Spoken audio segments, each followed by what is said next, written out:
This is Debbie Mack, and you're listening to the Crime Cafe. While I planned to have an interview this week, unfortunately there were technical problems, and it will have to be rescheduled.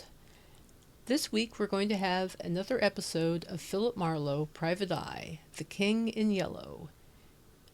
In the meantime, if you would like to give to the Crime Cafe Stories Project, a crowdfunding campaign we're doing, please go to my website at debbiemack.com and click on Crime Cafe or my blog, and you'll find the widget that will direct you to the campaign page. We have all sorts of new perks and giving levels, so there's lots to choose from. And thank you again for listening. Hope you enjoy the show.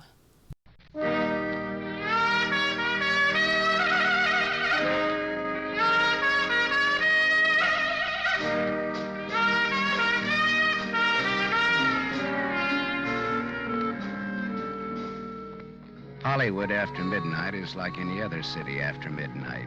Night moves in and the city becomes hushed and stealthy. The nightclubs close up one by one, but now and then the police whistle and the prowl car sirens serenade the sleeper. If you've got any cop in you at all, you get on edge and you have to get dressed and go out and walk it off to relax. Well, I was relaxing past the Swank Carlton Hotel on the Sunset Strip about 1 a.m. when all of a sudden, recess was over. Hey, Marlowe. That you, Marlowe? It was George Millar, the quiet-spoken night clerk of the Carlton, hailing me from the doorway, probably to Mucho Melacrino. No, I was wrong. Hey, look, Marlowe, you're very busy right now? Why, Millar? If I may be as cagey as all that. We've got some trouble on the 8th floor. Where's Curly, your fearless house dick? Tonight he has to have a hangover. What's the beef on floor 8? King Leopardi. Do you know him? King Leopardi? Oh, that's the sweetest trump this side of Gabriel. Is he tenting here tonight? He's in the corridor on the 8th floor, dressed in yellow pajamas, and he's trumpet. There's a girl with him, and they're putting on a jam session. Well, suppose the king rejects my diplomatic notes. Well, get rough, but only if you have to. Okay, thanks. But a guy with such an ear for music ought to listen to reason. All right, I'll be down 5 minutes, Millar.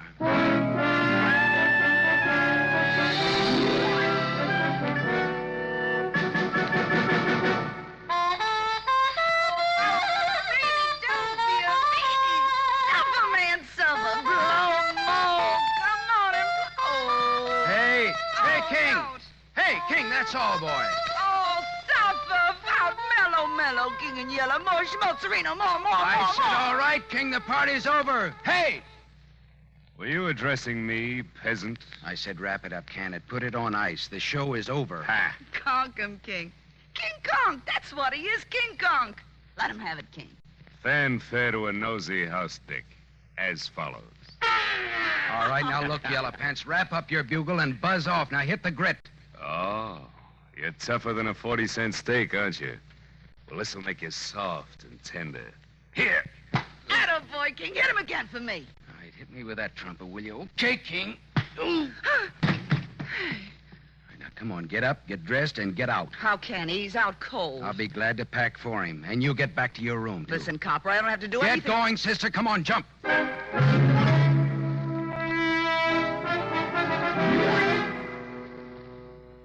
The door to room 815 was ajar. I went in and began tossing a lot of that yellow silk that the king liked so well into his suitcases. Something at the small desk stopped me. Tucked under the corner of the desk blotter was a note. It was assembled from words and letters cut out of newspapers and pasted on a telegraph blank. It said, 10 grand by Thursday night, Leopardi, or else. Her brother. I slipped the note in my pocket and went out in the corridor just as the king staggered past me into his room.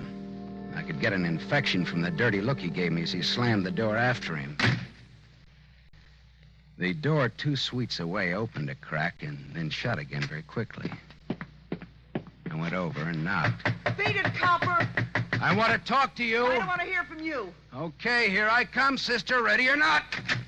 I'll blow you down, so help me, I'll let you have it. Lay that pistol down, babe. Come on, Get out come before on. you pick up weight you didn't count on. And what would the little girl be doing with a 25 automatic, I wonder? A girl needs protection with insects like you around. Look, what's your name? Little Bo Peep. Okay, but what does little boy Blue with the horn mean to you? I admire his work. Do you know King Leopardi? No. Well, what are you doing in a place like this? I can tell you can't afford it. What's your angle? I won a soap contest. All right, baby. You want it that way? What are you going to do? I'm going to make a phone call. It won't cost you a nickel. Hello, desk. Millar, it's Marlowe. I'm calling for the lady in room 811. She's checking out.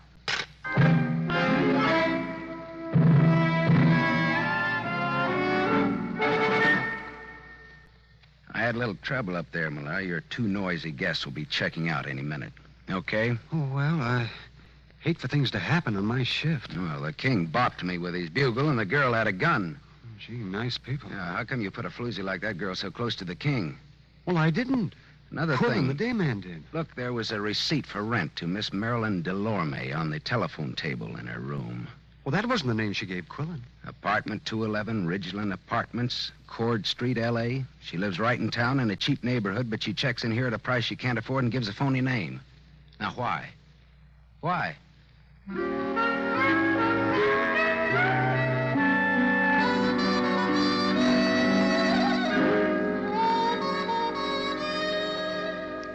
Cord Street, where Marilyn Delorme lived, was Old Town, Arty Town, Crook Town. It was afternoon when I got off the cogwheel car that climbs the steep hill to where the Ridgeland Apartments sat on the top of Bunker Hill. I went up dim, dusty stairs to apartment 211, and I tapped on the door. There was no answer, so I tried the door. It was unlocked. The room inside was dim with stagnant gloom. Marilyn Delorme was in. I didn't talk to her, though. I didn't think she'd want to make much conversation with those blue bruises about her throat, where she'd been strangled. I got out of there fast, wiping off doorknobs like Uriah Heep polishing apples for his boss.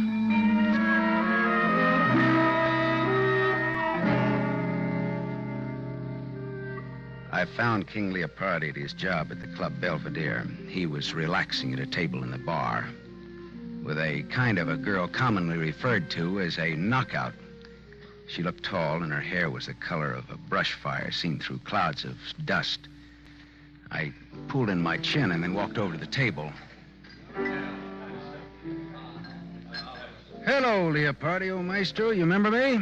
I'm sorry, I can't say that. Why, you dirty keyhole snooper. King, please don't start anything You again. left a certain little note in your hotel room last Get out, night. dime a dozen. That wasn't all. That dame with you I last said night. beat it. King, sit down. Beat it and take this with you. There's not much snap in that punch, King. Would you like to try it again? I have had some drinks. I'll see you later when I'm okay. See you later, too, Dolores, after the floor show. I'm sorry, Miss... Sit down. You've made us conspicuous enough as it is. Now, wait a minute. Sit Look, down. All right, thanks. Well, that's what I get for being a little gentleman and letting him pepper me without a comeback. No, he's always spoiling for a fight. The king just can't control his dukes, can he? You better have a drink. All right. Coke with bitters. That's what I love about Hollywood. You meet so many eccentrics. Yeah, but you see, I'm the kind of a guy who starts with a short beer and wakes up in Shanghai with a full beard.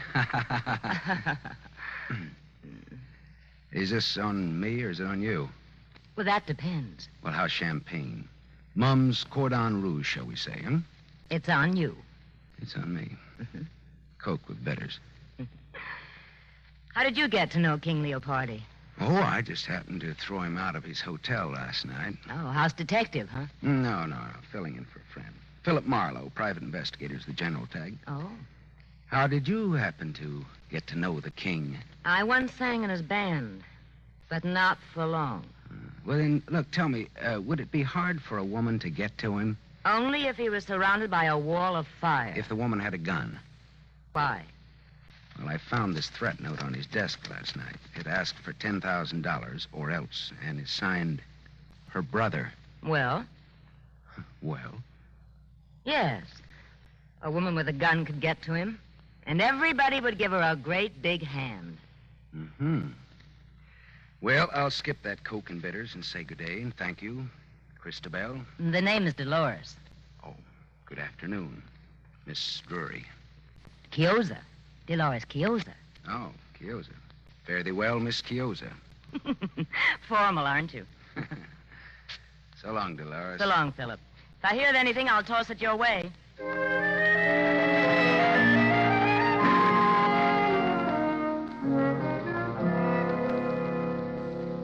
The evening papers carried a squib about Marilyn Delorme found strangled in her Cord Street apartment.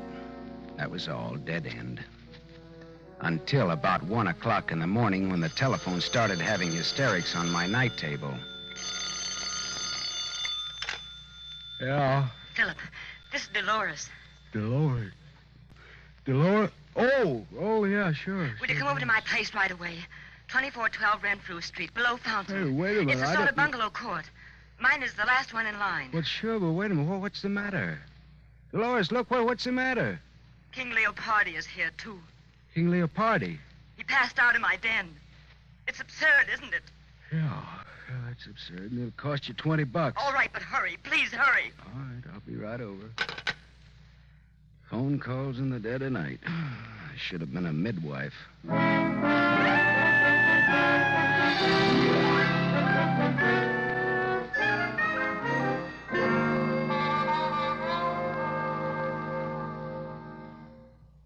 Oh, come in, Philip. I'm sorry I woke you at this hour. That's okay. I always get up around this time anyhow to take my bitters and answer phone calls. Where is he? May I have a cigarette? Sure. Thanks. Right.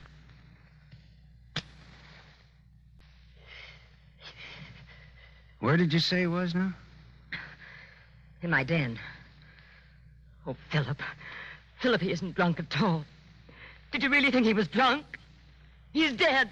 What? The king is dead. Long live the... With my gun. Well, good for you. The lady wins the large Cupid doll.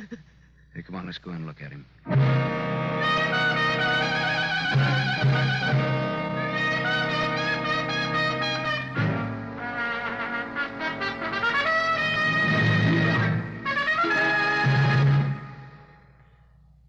You are listening to The Adventures of Philip Marlowe, starring Van Heflin.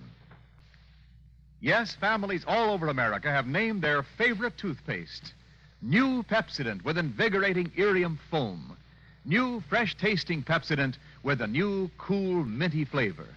It's preferred 3-to-1 over any other toothpaste. It's true. Families all over America say new Pepsodent is their favorite 3-to-1. The Paul A. Thompson family, Summer Street, Stamford, Connecticut, preferred new Pepsodent on every single count. The Thompsons say new Pepsodent tastes best of all, makes breath cleaner, makes teeth brighter. On all these counts, by an overwhelming average of 3-to-1, families prefer new Pepsodent over any other toothpaste they tried. It's a fact. Families 3-to-1 say new Pepsodent tastes better, makes breath cleaner, and makes teeth brighter. Remember, this is not just our opinion. It's the honest conviction of the Thompsons and other families who compared new Pepsodent with the toothpaste they were using at home. Get new Pepsodent, the only toothpaste containing Irium. Get it for your family without delay.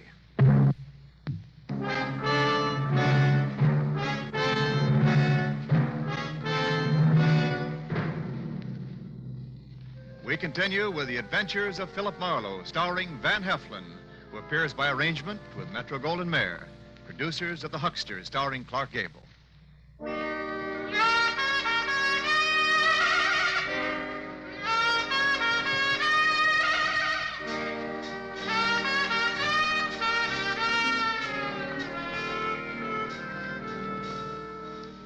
Dolores showed me to the den in the back of the house. Trumpet man King Leopardi was lying on the studio couch, large, smooth. and artificial looking even in death. A small Mauser automatic hung loosely in his right hand. There was a bullet hole in his golden yellow sport coat, right over his heart. Dolores, is this your gun? Yes. Someone gave it to me once. I don't even know how to use it. Oh, no. Oh, I don't expect you or anyone to believe me. Don't expect anything. Just tell it. Well, I was out late. I sing at KFQC on a late 15-minute program. Agatha and I got home about 11:30. Who's Agatha, the cat? My maid. I came into the den for some liquor and fizz water and found him like that. I sent Agatha home so she wouldn't find him. Finally, I thought of calling you. Well, he got in here. How? I don't know. Were you ever in love with him? The king never loved anyone. I asked if you loved him. I hated everything about him. It's even better to tell the cops that is but copacetic. But I can't help it. It's the truth. Dolores, look. Go on out in the other room and buy yourself a drink. I want to be alone here with tall, dead, and handsome. Go on now, huh?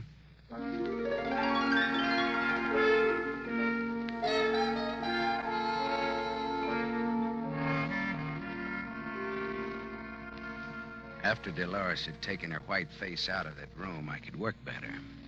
I went through the king's pocket and found his key ring. One key fit very nicely in the lock of the back door. I went to the living room where Dolores was huddled against the arm of the Davenport trying to become a part of the pattern. Dolores, how long has Agatha been with you? 2 years. Did you ever steal anything from you? Small things, that's all. There are nylons now and then. I didn't mind why. Well, she sold a key to somebody. A key to this apartment. Oh, what's the difference, Philip? We're wasting time. I'm done for as a nice person. They'll think it was a lover's quarrel and I shot him. Or that he shot himself over me. Well, you don't die from the latter, though. Your reputation does. And I care about what people think of me. Yeah. Well, that's what makes me for you again, lady. Thanks, Philip. Now, look, suppose you give me a description of Agatha and tell me where she lives. I want to talk to her. Tonight.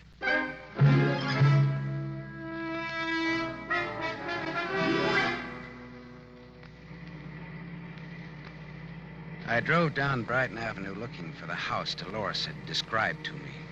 All at once, I slammed on my brakes.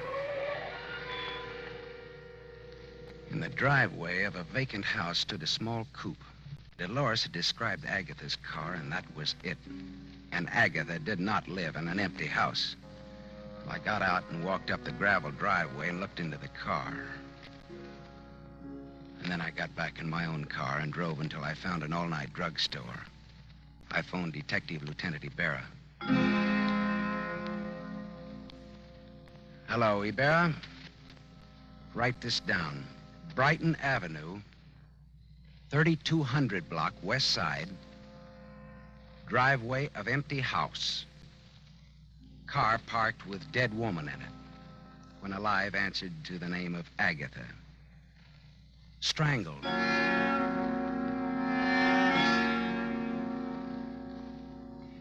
I went back to the Carlton Hotel where it all started the night before. Quillen, the head day clerk, was on night duty. That surprised me a little bit. It was 2 a.m. and very empty, very quiet in the lobby. That was fine. Well, if it isn't Marlowe, the old clues man. A good morning, and tripe like that. Hello, Quillen. Look, how come you're on duty? Millar went on vacation this a.m. His brother has a cabin at Crestline on the Arrowhead Road. Oh, I didn't even know he had a brother. Now you know. Quillen, look, how come an old hotel man like you registers floozies like that Marilyn Delorme on the same floor with people like King Leopardi? What? You heard me, mine host. I didn't register the girl or Leopardi. Millar did. What? You heard me. Well, why was the room between their rooms empty last night in times like these? Well, Millar had it marked on change. Plumbing out of whack or something. Why? Oh. Well, here's why. A lad with a passkey could have gone into that room and then unlocked the two connecting doors. And then you could have run a bus service between the girls' room and Leopardi's. What are you driving at? That girl in 811 had a gun and Leopardi had a threat letter last night. Now, here's what I want you to do. Call the hotel where Leopardi's staying now and ask if he's there. Why? Because. Good enough? Best reason in the world. Wife always uses it. Wait here.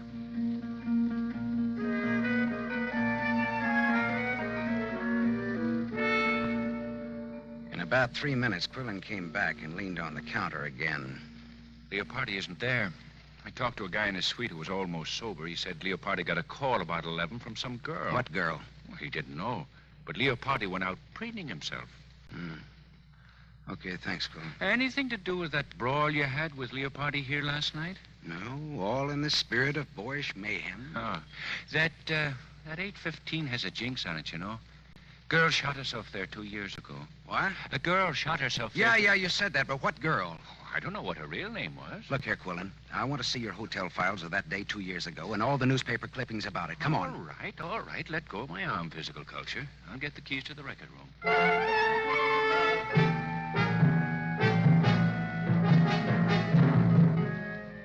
I read the hotel files of that day 2 years ago, and I read the newspaper clippings of that suicide in 815. Then I asked Quillen just where George Millar's brother had his cabin in the mountains.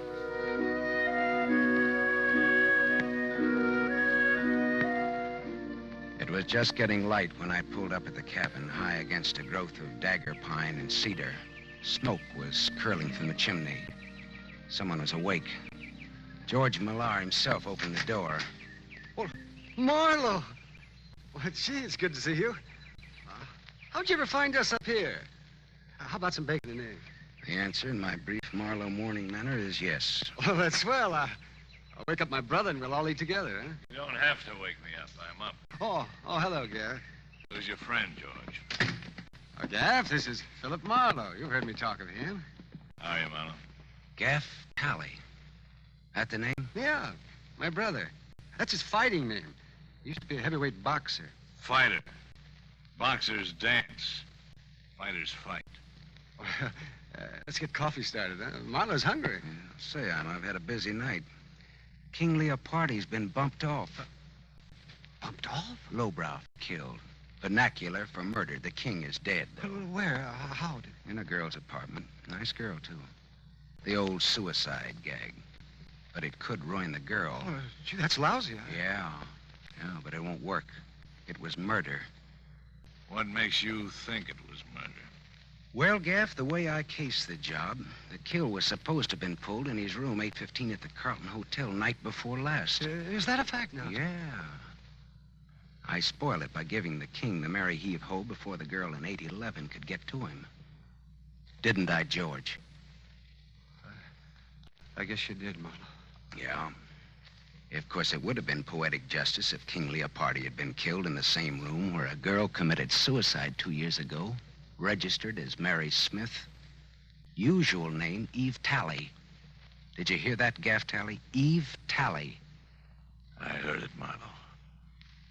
So we had a sister named Eve, shot herself in 815 at the Carlton. So what? So, George here told me that Quillen registered that professional gun girl in 815 night before last. Oh, no. George registered her. So? So George kept the room between the girl and Leopardi vacant.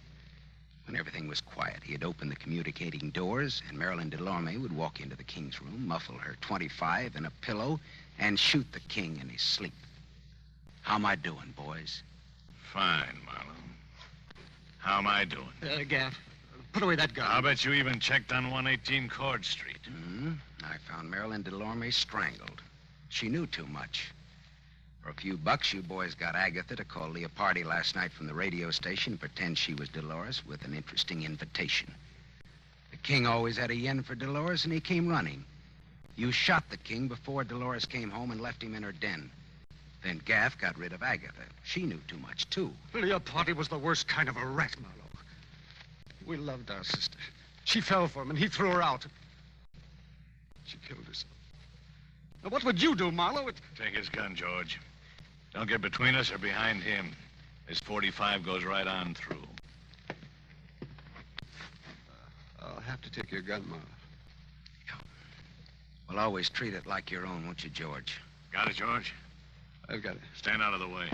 Does it have to be this way, Gaff? Yeah, it has to be this way. Sure, George and Gaff, the avengers of innocent girlhood in their righteous indignation. Shut up, Marlowe. Lynch mobs, tar and feather merchants, and other laws unto themselves take notice. George and Gaff, they wrote the book. Say your prayers, Big Mouth. Hey, Gaff, there's been enough killing. Get out of No, the way. Gaff, I won't. I swear I'll let you have No, it, too. Gaff! I'm warning you. Goodbye, Gaff.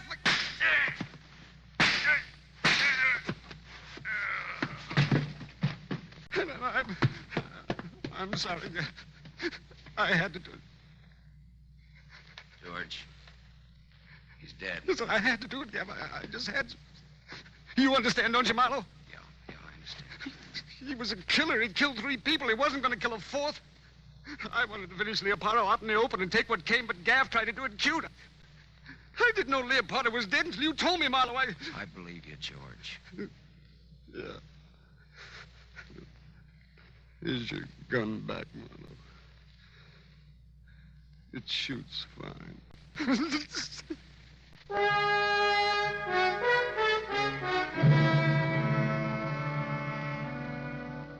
I put in a big pitch for George at headquarters. After all, he hadn't killed anybody except Gaff, and that was in self-defense and in defense of an unofficial copper named Marlowe. He won't get off scot-free, but he won't inhale cyanide either at the taxpayer's expense. After I talked to Ibarra at headquarters, I telephoned Dolores Quiosa. I didn't give her the sordid details, but just told her not to worry, that she was in the clear. Philip. Oh, thank you, Philip. I'm so relieved. I'm so grateful. I'm so thirsty. Well, come on over then. Hey, wait a minute. Now, is this fiesta on you or is it on me? Why? Well, I mean, do I drink Coke and bitters or Cordon Rouge? It's on me. All right, then champagne it is, baby. But look, let me bring the glasses, huh?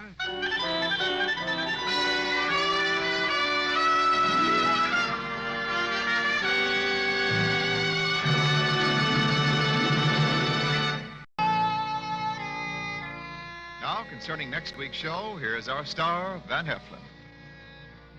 Philip Marlowe crouched in the darkness of Beverly Glen and waited for those footsteps to come closer.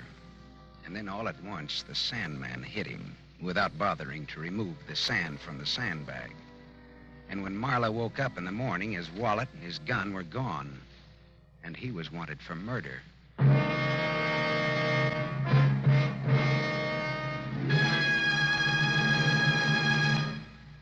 Tonight's story was adapted by Milton Geiger from The King in Yellow by Raymond Chandler, creator of Philip Marlowe, the screen's most famous private detective. The original music was composed and conducted by Lynn Murray. This is Wendell Niles inviting you to listen again to another exciting mystery on the adventures of Philip Marlowe, starring Van Heflin with a distinguished cast. This is NBC, the National Broadcasting Company.